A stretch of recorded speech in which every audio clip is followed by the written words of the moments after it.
Hello students, last video तक हम लोगों ने देखा FIFO method of inventory valuation and weighted average हम लोग किस तरीके से सॉल्व करते हैं।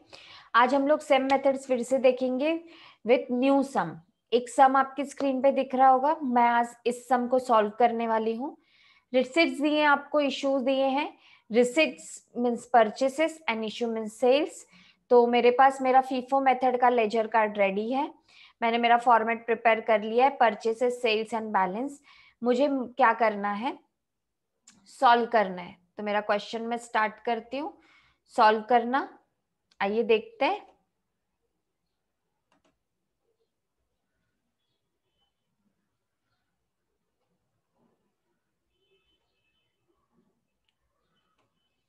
सबसे पहले मुझे यहाँ पर लिखना है ईयर्स। ईयर्स के बाद अभी इस सम में मंथ्स और डेट्स दोनों कंबाइन दिए आपको। असेंडिंग ऑर्डर में हमें लगाना है, असेंडिंग ऑर्डर में लगाकर ही आपको सम सॉल्व करना है। तो सबसे पहले आता है Jan 1। इधर लिख दूंगी मैं ओपनिंग।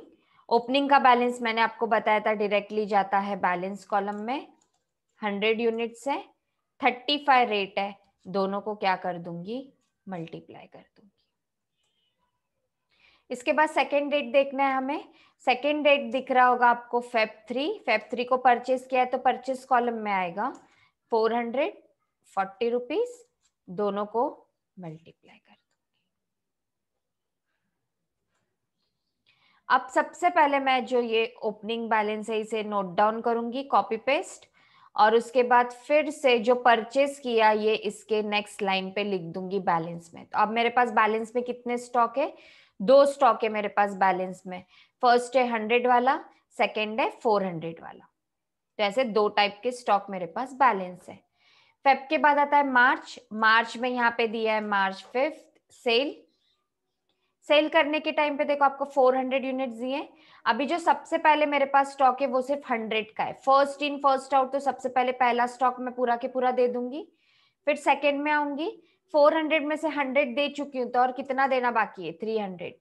रेट है 40, दोनों को मल्टीप्लाई कर दूंगी तो आ जाएगा 12,000। अब बैलेंस में देखिए जो 100 वाला स्टॉक था वो पूरा के पूरा गया, 400 में से 300 भी चला गया, तो मेरे पास बैलेंस कितना बचेगा, 100, रेट होगा 40, दोनों को मल्टीप्लाई कर देंगे तो आंसर आ जाएगा। मार्च के बाद आता है अप्रैल। तो अप्रैल में यहाँ पे दिया हुआ है 13 और उसमें है परचेसेस। तो अप्रैल 13 को परचेसेस है,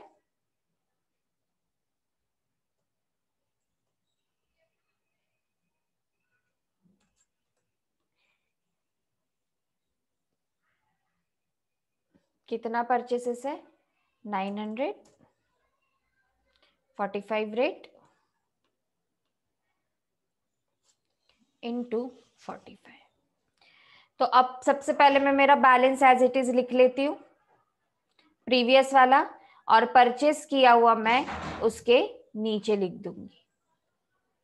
हो गया यहां तक। यहाँ पे डेट में जरा चेंज कर देती हूँ, अप्रैल 13। ओके, अप्रैल 13 तक पहुंच चुके। अप्रैल के बाद आता है मई। मई में यहाँ पर आपको एक ही डेट दिया है इशू का, 15 मई। तो यहाँ पर सबसे पहले मैं लिखूंगी 15 मई। इशू है, कितना इशू है, 600 यूनिट्स। अभी मेरे पास सबसे पहले जो स्टॉक है वो मैं दूंगी 100 यूनिट्स वाला। 600 में से 100 दे दिया तो सेकेंड में से और मैं कितना दूंगी, 500। तो टोटल यहाँ पे हो जाएगा 600, जिसका रेट है सेकेंड का 45 रुपीज। तो यहाँ पे मल्टीप्लाई कर देते हैं। अब यहाँ पर 100 पूरा के पूरा जा चुका है, आप स्टॉक इश्यू कर चुके हैं। 900 में से 500 जा चुका है तो आपके पास बैलेंस बचेगा 400। रेट है उसका 45, तो मल्टीप्लाई कर दो, आपका बैलेंस आएगा 18,000। मई के बाद यहाँ पर है जून। जून की यहाँ पर दो डेट्स दी हैं आपको। सबसे पहले दिया है 23, तो 23rd को परचेस है 600, रेट है 50, मल्टीप्लाई कर दो इन दोनों को। अब बैलेंस वाला मैं पहले लिखूंगी जो भी है मेरे पास पहले का, फिर ये जो न्यू दिया है इसको इसके नीचे कॉपी पेस्ट कर लो। तो मेरे पास टोटल बैलेंस कितना है, 400 वाला एक यूनिट्स है स्टॉक है एंड 600 वाला एक स्टॉक है। उसके बाद लास्ट आएगा मेरा जून 30, जो इश्यू है 600 यूनिट्स। मेरे पास फर्स्ट यूनिट को मैं चेक करूंगी, फर्स्ट स्टॉक को 600 नहीं है 400 है, तो मैं पहले 400 एज इट इज दे देती हूँ। फिर मुझे कितना देना बाकी है 200, तो मैंने यहाँ पे 200 दे दिए। सेकेंड वाले स्टॉक में से सेकेंड वाले स्टॉक का रेट है 50 रुपीज, दोनों को मल्टीप्लाई कर दिया तो यहाँ पे आएगा 10,000। ओके, यहाँ पे मेरे पास बचेगा 10,000। अब जब मैं बैलेंस लिखूंगी तो 400 में ऑलरेडी इश्यू कर चुकी हूँ, 600 में से मैं 200 इश्यू कर चुकी हूँ, तो मेरा जो क्लोजिंग स्टॉक आएगा वो आएगा 400, रेट है 50, मल्टीप्लाई कर दूंगी दोनों को, तो मेरा ये क्लोजिंग स्टॉक है 400 यूनिट्स, टोटल रुपीज है जिसका 20,000।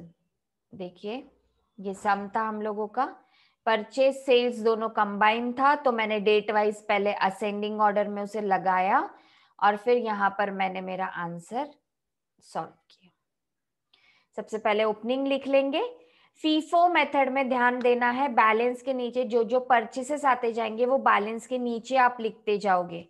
सेल्स करते टाइम पहला जो स्टॉक है पहले स्टॉक से फिर सेकेंड थर्ड फोर्थ ऐसे करते करते धीरे धीरे सेल्स करेंगे, एक साथ एक ही कॉलम में सेल्स नहीं करना है। ये आपका क्लोजिंग बैलेंस आ गया करते करते 400 यूनिट्स, रेट है 50 रुपीज, टोटल आ जाएगा 20,000। अब मुझे यहाँ पर करना है परचेस कॉलम की टोटल, तो मैं यहाँ पे परचेस कॉलम के टोटल कर लूंगी जितना भी है, 86,500 आ गया। मैं सेम टोटल करूंगी सेल्स कॉलम का,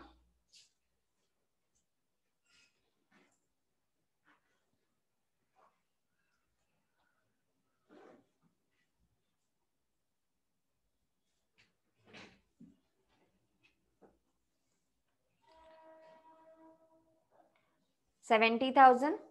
अब मुझे क्या करना है, मेरा आंसर लिखना है। मैं चेक कर लेती हूँ मेरा आंसर करेक्ट है क्या। टोटल के वक्त आप पूरी टोटल लीजिए, क्योंकि कुछ भी अगर मिस हो गया तो आंसर आपका मिस हो सकता है। ओके करेक्ट है। अब मुझे मेरा फाइनल आंसर लिखना है, तो मैं लिखूंगी closing stock is 400 units of या units at the rate 50 each is equal to, total लिख देंगे ₹20,000। यहां पर मैं COGS भी कैलकुलेट करके आपको बताती हूँ। फॉर्मूला है opening stock plus purchases minus closing stock, तो COGS is equal to, opening stock देखना यहाँ पर कितना है 3,500, तो मैं यहाँ पे लिख दूंगी 3,500 प्लस परचेसेस का टोटल आपने लिया है 86,500 माइनस 20,000, तो आपका फाइनल आंसर आएगा 86,500 में जब 3,500 ऐड करोगे तो आपका आंसर आएगा 90,000, एंड 90,000 में से 20 लेस कर दोगे तो आपको मिलेगा 70,000, और ये 70,000 जो आपका आंसर है वही आपका सेल्स कॉलम के रुपीस की टोटल है। देखिए वही आपका होता है COGS। तो इस तरीके से हमने ये सम फीफो मेथड से सॉल्व किया। COGS भी हम लोग यहाँ पे कैलकुलेट कर चुके हैं।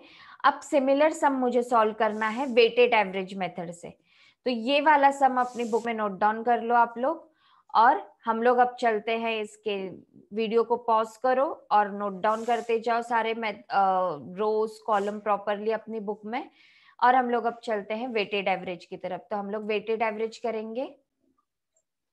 तो स्टूडेंट दिख रहा होगा स्क्रीन पे आपको वेटेड एवरेज का फॉर्मेट एंड सेम सम का ही हम लोग वेटेड एवरेज करने वाले हैं। तो स्टार्ट करते हैं। वेटेड एवरेज के फॉर्मेट में सिर्फ एक चीज नहीं रहती है, बैलेंस कॉलम में जो पर यूनिट का कॉलम होता है वो हम लोग यहाँ पर नहीं रखते, तो मैंने वो हटा दिया, देख सकते हैं आप। सबसे पहले आपको ईयर लिख लेना है, then same Jan 1 opening, direct unit column में लिखेंगे 100, और यहाँ पर आप पर यूनिट नहीं निकालते तो डायरेक्टली कैलकुलेट करके यहाँ पे लिख दीजिए 3500, 100 into 35 per unit. Okay, then हम लोग स्टार्ट करते हैं फेब 3 से। परचेसेस है, कितने टोटल यूनिट से परचेसेस? 400 यूनिट से परचेसेस, 440 रुपीज मल्टीप्लाई कर देंगे तो आ जाएगा 16,000। अब आपको यहाँ पे जिस चीज का ध्यान देना है वो इस चीज का ध्यान देना है कि जैसे फीफो में हम एक के नीचे एक चीजें लिखते जाते हैं बैलेंस कॉलम में, वहां यहाँ पर ऐसा नहीं करना है। रुपीस के कॉलम, रुपीस में रुपीस ऐड हो जाएंगे एंड यूनिट्स में यूनिट्स। अगर आप परचेस कर रहे हैं और सेल कर रहे हैं तो वो लेस हो जाएंगे। तो 100 यूनिट्स में हम लोग ऐड कर देंगे 400 एंड 3500 में ऐड कर देंगे 16,000, क्योंकि आप परचेस कर रहे तो आपका बैलेंस बढ़ रहा है, यही सेल करते तो आपका बैलेंस कम होता। फेब के बाद यहाँ पर है मार्च 5। देखिए सेल है तो डायरेक्टली अब यहाँ पे चेक करने की जरूरत नहीं आपके पास यूनिट्स है या नहीं, आप कंबाइन लिखते तो बट ऑब्वियस आपके पास यूनिट्स हैं। मैं 400 लिख लेती हूँ यहाँ पर। अब आपको कैलकुलेशन करना है यहाँ पे सेल्स पर यूनिट का, तो मैं यहाँ पे लिख देती हूँ मार्च 5 इज इक्वल टू, कैसे करना है, जिस डेट पे आप सेल कर रहे हैं, जिस डेट पे सेल कर रहे हैं उसके प्रीवियस डेट का बैलेंस देखना है।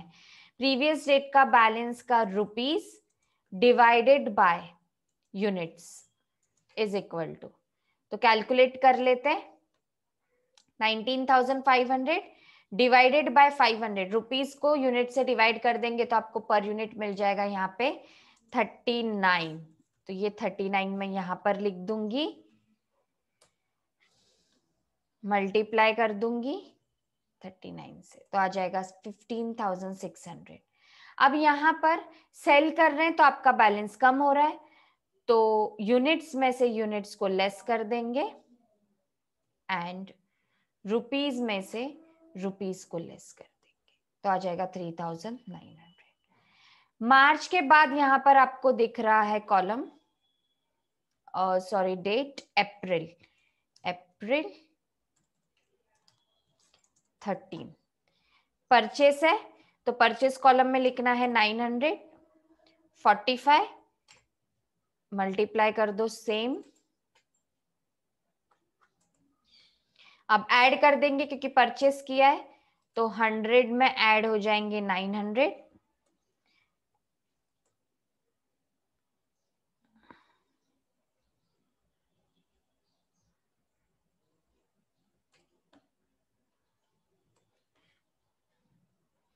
एंड रुपीस में ऐड हो जाएंगे रुपीस। नाउ नेक्स्ट आपका टोटल बैलेंस 1000 तक पहुंच चुका है यूनिट्स का। अप्रैल के बाद यहां पर है मई 15 इशू है, इशू में आएंगे, कितना इशू है 600, डायरेक्टली लिख देंगे टोटल अमाउंट है। बस यहां पर आपको ध्यान देना है, यहाँ पे लिखना है मई 15 इज इक्वल टू, उसके प्रीवियस डेट का बैलेंस देखिए कितना है 44,400 डिवाइडेड बाय यूनिट्स है 1000 इज इक्वल टू रुपीज। तो आइए कैलकुलेट करते हैं कितना आएगा, 44,400 डिवाइडेड बाय 1000 तो आएगा 44.4। तो यहाँ पे लिख देंगे 44.4, यहाँ पर भी आएगा 44.4, फिर यहाँ पे हम इन दोनों को मल्टीप्लाई कर देंगे। अब इश्यू हो गया तो आपका बैलेंस कम हो गया, तो 1000 में से 600 माइनस कर देंगे एंड रुपीज में से भी रुपीज को माइनस कर देंगे। अब आपके पास जून की डेट है, मैंने पहले बताया था आपको फीफो में जून की डेट्स है, और जून की डेट्स में भी आपको ध्यान देना है, पहले जो डेट है उसका आपको यहाँ पे एंट्री करना है। तो पहली डेट है आपको आपकी 23 जून, परचेस किया है तो लिखेंगे 600, रेट है 50, मल्टीप्लाई कर देते हैं,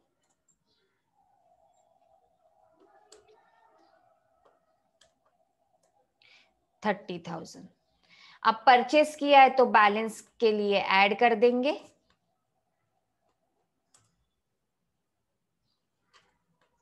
रुपीज में भी रुपीज ऐड हो जाएगा। अब लास्ट जून 30, यहाँ पे इशू है, कितना इशू है 600, देखते हैं अभी मुझे फिर से क्या निकालना पड़ेगा, पर यूनिट निकालना पड़ेगा। तो जून 30, प्रीवियस डेट को देखिए बैलेंस कितना है 47,760, डिवाइड कर देंगे सेम 1000 से, तो कैलकुलेट करके देखते हैं कितना आता है, आंसर आएगा 47.76।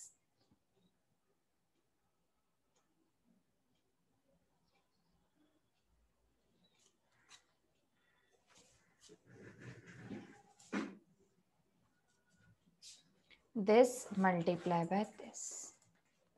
अब फाइनल आपका क्या आएगा, क्लोजिंग स्टॉक आएगा, 1000 में से 600 माइनस हो जाएंगे एंड रुपीस निकालते टाइम 46 में से माइनस हो जाएंगे 28,656।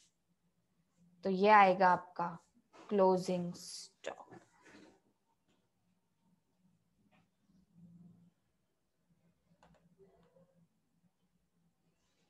अभी आपको क्लोजिंग स्टॉक मिल गया, सेम क्लोजिंग स्टॉक मिला है आपको, यहाँ पे लिख दूंगी मैं 400 यूनिट्स एट द रेट, नहीं आएगा क्योंकि आप डायरेक्ट लिख देते 400 units is equal to, weighted में आप डायरेक्ट लिख सकते हो 19,104 ओनली। ओके, फिर सेम आपको यहाँ पर भी क्या लेना है, टोटल का कॉलम लेना है, सम अपनी बुक में नोट डाउन कर लीजिए, फिर आपको सॉल्यूशन भी लिखना है। टोटल कर लेती हूं रुपीस कॉलम के टोटल का, सेम इसका भी टोटल कर लूंगी। अब मुझे निकालना है COGS, तो COGS is equal to, opening आपको पता है 3,500 है, प्लस परचेसेस सेम आ रहे हैं 86,500, माइनस क्लोजिंग स्टॉक आ रहा है 19,104। तो आप इसको कैलकुलेट करेंगे तो आपको अमाउंट मिलेगा 70,896। अमाउंट मैच होना चाहिए, चेक कर लेते हैं मैच हो रहा है कि नहीं, मैं आपको बता देखिए इज इक्वल टू, सबसे पहले आता है ओपनिंग स्टॉक, तो मैंने ओपनिंग स्टॉक लिया, add purchases minus closing stock, तो देखिए 7896, यही आपका सेल्स कॉलम के रुपीस टोटल का कॉलम है, यही आपका कॉस्ट ऑफ गुड्स सोल्ड होता है। तो यहाँ पे आपका वेटेड एवरेज भी रेडी है, वेटेड एवरेज का हमने COGS भी निकाला, पर यूनिट कैसे निकालते ये भी देखा। वेटेड एवरेज करते टाइम बैलेंस को एक के नीचे एक नहीं लिखना है, जब आप परचेस कर रहे हैं तो वो बैलेंस में ऐड करते जाओगे और इश्यू कर रहे हो तो वो लेस करते जाओगे, और यहाँ पे जो सेल्स के पर यूनिट होते हैं वो हमें खुद को कैलकुलेट करने होते हैं एवरेज बेसिस पे, जो जिसका मैंने वर्किंग नोट बता दिया है कि जिस डेट पे आप सेल कर रहे हो उसके प्रीवियस डेट पे बैलेंस कितना है उसके रुपीस को डिवाइड कर देना यूनिट से, तो आपको पर यूनिट मिल जाएगा। यहाँ पर मैंने आपको फीफो मेथड्स बता दिए हैं, वेटेड एवरेज मेथड बता दिया है, इन्वेंट्री वैल्यूएशन आप कैसे करोगे वेटेड से भी एंड फीफो से भी। इसके साथ साथ AS2 भी यहाँ पे कंप्लीट होता है क्योंकि अकाउंटिंग स्टैंडर्ड 2 के अंडर आता है inventory valuation, stock valuation. 11th-12th में भी आप पढ़ चुके होंगे, स्टॉक का एक्चुअल वैल्यूएशन होता है मार्केट प्राइस और cost which ever is less basis पे। जो भी कम होगा दोनों में से, मार्केट में जो प्राइस चल रहा है वो, और जो उसका एक्चुअल कॉस्ट है उसमें से जो भी प्राइस लेस होगा उसके बेसिस पे उसका वैल्यूएशन होता है। यहाँ पर हम लोगों ने ये भी देखा अकाउंटिंग स्टैंडर्ड 2 के अंडर कि अगर आप फीफो मेथड से अपने स्टॉक को मेंटेन कर रहे हो, मतलब जो पहले आया वही पहले जाएगा।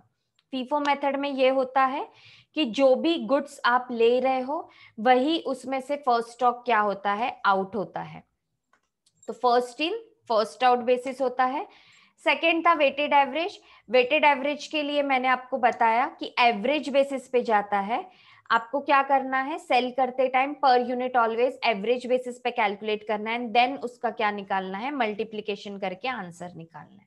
तो दोनों भी मेथड यहाँ पे कंप्लीट हो चुके हैं। मैंने कॉस्ट ऑफ गुड्स सोल्ड कैसे कैलकुलेट करना है ये भी बता दिया है। एग्जाम के लिए मैं आपको बोलूंगी जो भी सम मैंने कैलकुलेशन करवाए हैं, मैंने 3 सम्स आपसे सॉल्व करवाए हैं, 3 सम मैंने आपको एक्सप्लेन किए हैं। यही सम एग्जाम के लिए प्रिपेयर कीजिए, proper FIFO method and weighted समझिए। एग्जाम में आपको एक सम आएगा, सम को आपको सॉल्व करना है, सम के बेसिस पे नीचे आपको आंसर जो भी क्वेश्चंस दिए हैं उसके आंसर्स लिखने हैं।